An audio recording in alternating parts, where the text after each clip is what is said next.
Hello everyone, my name is Darren Chang from the Academics and Research Bureau of MDSA. In today's episode of Interview with the Experts, we will be interviewing Dr. Saurabh Prakash. He is the Associate Professor of Designation at AIMST University and he had 6 years of working experiences in the university. His research interests include geriatric orthodontics and obstructive sleep apnea. On behalf of MDSA, I would like to thank you for accepting our invitation to be our special guest today. Good afternoon. Hi there, how are you? Before we begin, could you please briefly introduce yourself, Doctor? Hi, I am Dr Saurabh Prakash and I am an orthodontist currently working with AIMST University, Malaysia, and that's what I would like to say about my introduction. So, Doctor, what made you want to specialize in orthodontics? Specializing in orthodontics, it's been like a dream, not by number of years, but I'll say it's like my father was in the same profession, so I had been brought up among people having good teeth and bad teeth, and by the time I joined my undergraduation, I realized, yes, I do want to be an orthodontist. I used to love seeing people smiling with all nice, lovely, beautiful teeth. So I was always passionate about this field, and I used to love the science behind moving teeth and bringing them into a right position. So yes, that's what actually made me go behind it. I would like to see people smiling. Everybody in the world should have a beautiful smile. That's very nice, Doctor. What are the challenges faced in pursuing orthodontics and the most rewarding part of this field? Orthodontics, usually now I have seen a lot of young doctors trying to learn orthodontic. It's good because orthodontics in the world are quite less in number, so it's nice to have quite a big team. It's always very helpful, and I'm happy that they are trying to pursue and learn orthodontics. But one thing I would like to tell everybody is you need to have patience. Orthodontics is not a treatment where you can just finish it in a day or two. So you need a lot of patience with the patients, because you will be pursuing a patient for almost around a couple of years. So yes, only main thing first you need is patience. That's the most important and hard work for any case you start. So that's what I would like to say. Alright, Doctor. How do you stay up to date with the new treatments and advancements in orthodontics?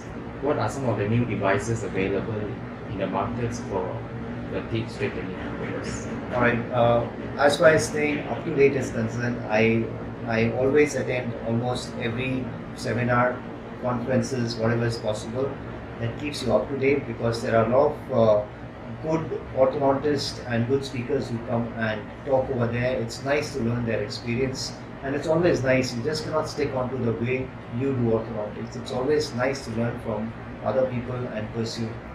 And now in the market there are a lot of what you can say is braces or a lot of different techniques to straighten up teeth.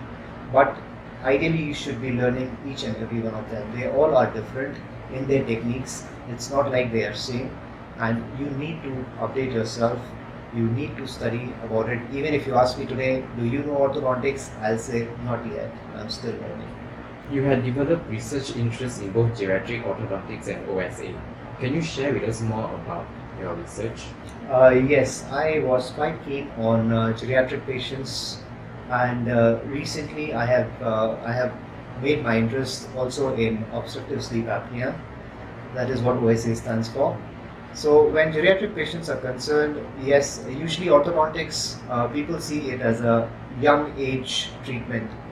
But no, when I used to see the parents coming along with the children, they were very keen on getting their children's teeth corrected, their malocclusions corrected. So once I just happened to ask the parents, I said, why don't you go for it? So they said, no, we are already beyond the age, so I don't think so we can take up orthodontics. So I told them, I said, it's not like that. If your bone is healthy, if your periodontium is healthy, you can actually go for orthodontics. And then I slowly started doing these cases, and they went around telling other people that yes, orthodontics can be done in adults, and they were waiting for good aesthetics. Who doesn't want to look beautiful? Everybody wants to look beautiful. So they said, all right, if this can be done, we would love to get it done. And I have patients aging from almost 45 years plus till 65 years, and they come for orthodontic treatment. And secondly, orthodontic treatment in geriatrics is not only for aesthetics, it's mainly for function also. So sometimes you will get cases where they have teeth, very less teeth or very less number of teeth, and they need a bridge or they need an implant, and because they have got extraction done, so their spaces get closed up. So with the help of orthodontics, you can actually give them what they want. So you can open up the spaces so that they can get their implants or any other prosthetic treatment, and I think it makes their life much better. And as far as obstructive sleep apnea is concerned, yes, I have recently started doing a lot of cases. Before, obstructive sleep apnea was mainly forte for the ENT specialist. So they used to handle these cases, but recently they have realized, yes, they need dentists, they need orthodontists, because they have started doing a mandibular advancement therapy with this. So now they are doing a lot of meetings around the world where all the ENT and the dentists and other specialties come together to treat these cases. And it's one of the latest, what you can say is threat around the world, is obstructive sleep apnea. So I think people should be aware about it. I'm trying my best to do, so let's hope for the best. How do you deal with difficult elderly patients who seek for orthodontics treatment? I won't call them difficult elderly patients. I will tell them they are in need. They are not difficult patients. Actually, they are patients who have a lot more patience than the young people. They don't keep asking you, okay, doctor, when are we finishing? When can we remove the braces? They have the patience. They understand it much better. Only challenges we have with these patients is their periodontium. Sometimes their periodontium is not very good. They have mobility in their teeth. They have bone loss. So you have to be very careful doing orthodontic treatment. So it's basically not difficult elderly patients. It's difficult treatment, what I'll say. So you need to be a bit more careful when you're treating such patients. Okay. Is there a correlation between orthodontics and prosthetic dentistry? If yes, how are they related? Oh yes, orthodontics, as an orthodontist, I'll say it's not only prosthetic dentistry. I think because prosthetic dentistry is mainly for your aesthetics and all, but then I think beyond that, orthodontics is more of a multidisciplinary approach. So not only prosthodontics, I would say all the other fields is very much required in orthodontics.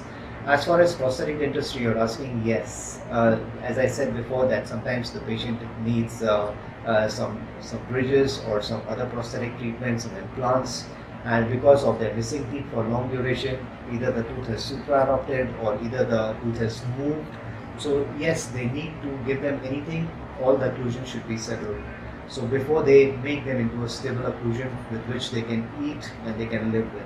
So orthodontics, yes, majorly helps with this. We can place back, we can give them the ideal occlusion. We can actually give them back the spaces where they can do their prosthetic works.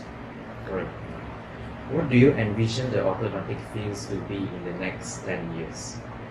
Okay. In next 10 years, I believe, yes, the way the CAD cams and everything has entered orthodontic field as well. The braces are becoming more digitalized. There are other therapies like Invisalign and clear aligners, which are very much computerized with the CAD cam things and all. So as far as orthodontists are doing, I'm happy. As far as machines are doing in next 10 years, I'm not sure. But yes, all I can see is orthodontics is rising. Our teams are rising. There are more number of people who have understood that yes, orthodontic treatment is required for most of the people to stabilize their function, stability, aesthetics.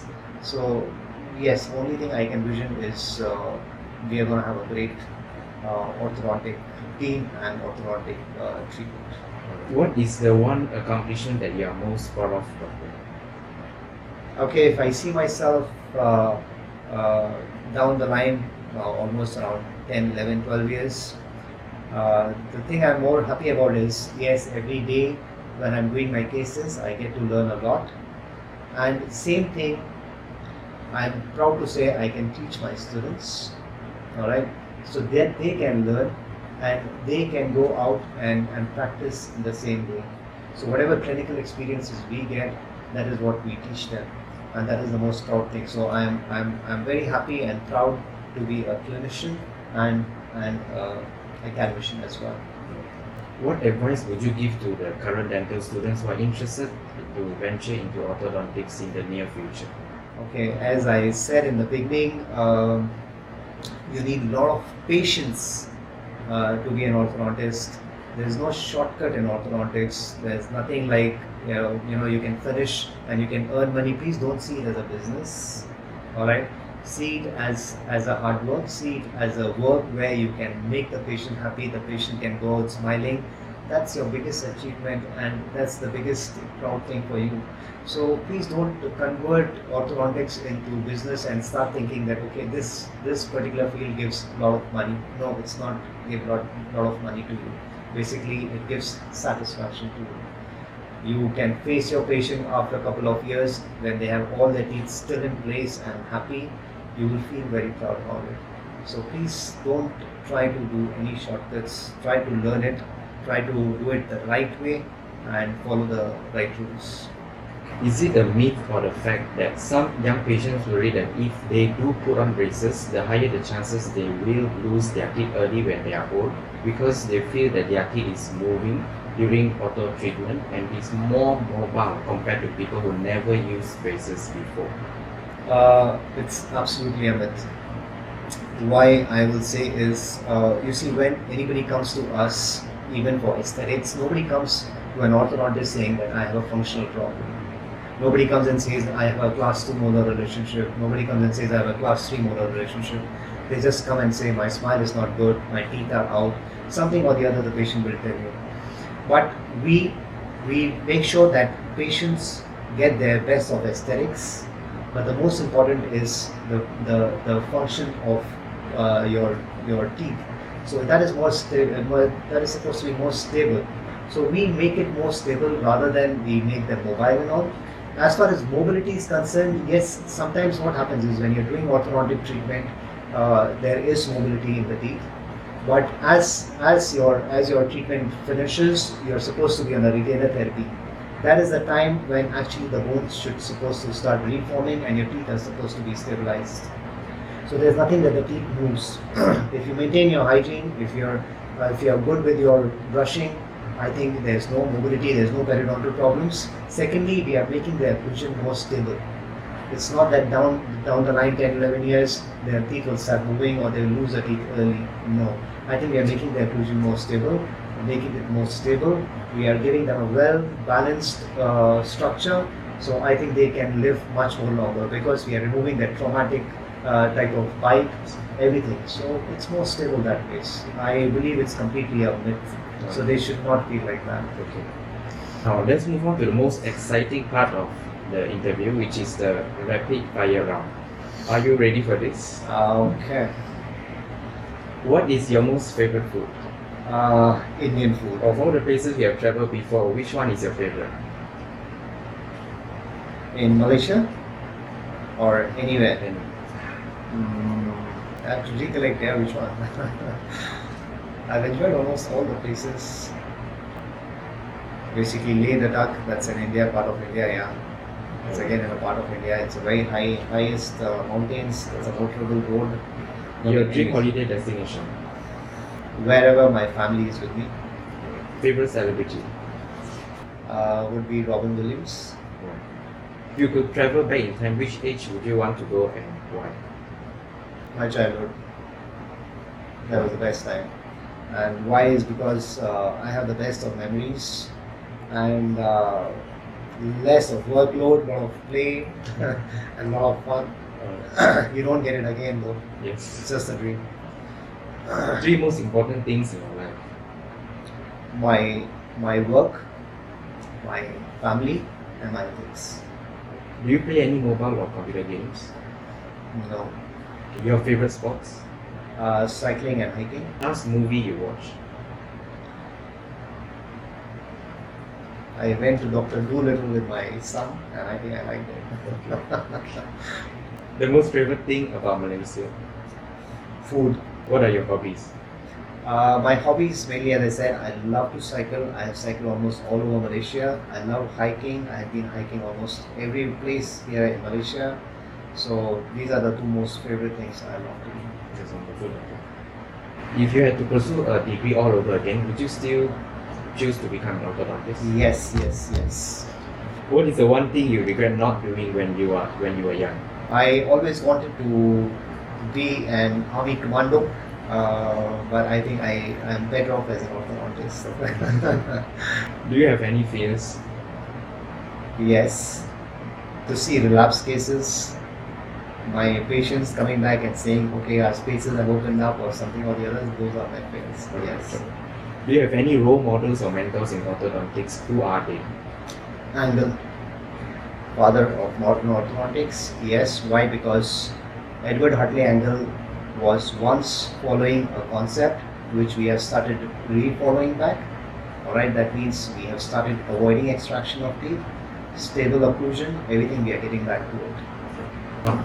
Here comes the hypothetical questions. If there was a zombie apocalypse, what weapon would you use to survive? Axe. With this, we have come to the end of our interview. Thank you very much, Doctor, for giving us this opportunity to interview you. Thank you so much. for being very sporting and taking your time to answer our questions. You have enlightened us on the orthodontics field, and we hope our audience are able to gain some insights from this interview.